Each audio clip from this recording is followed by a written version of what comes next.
If you're using classic Outlook with a POP account and recently installed the Windows 11 update, KB5074109, you might be dealing with freezes, hangs, or Outlook refusing to close properly. And if Outlook is critical to your work, this isn't just annoying, it can feel stressful, especially when your emails suddenly become inaccessible. Microsoft has acknowledged this as an emerging issue affecting classic Outlook POP accounts. As a temporary workaround, they recommend rolling back or uninstalling the KB5074109 update to restore normal Outlook functionality until a permanent fix is released. This guidance is meant to stop the freezing, but it doesn't address what happens to your mailbox during those crashes. Here's how you can roll back the update safely. Go to Settings, Windows Update, Update History, Uninstall Updates. Locate KB5074109, uninstall it, and restart your system. This rollback can help Outlook open again, but it doesn't repair PST corruption,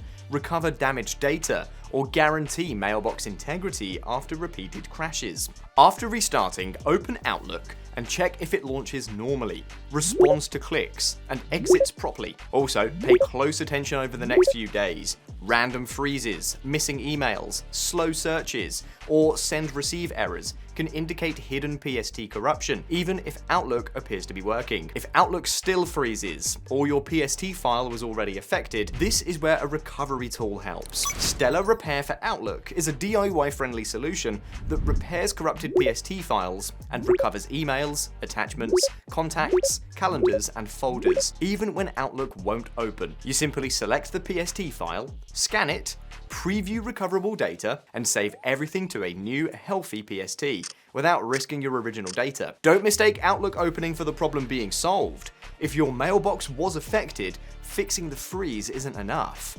Protecting your data matters. Try the free demo of Stellar Repair for Outlook and take control of your mailbox recovery.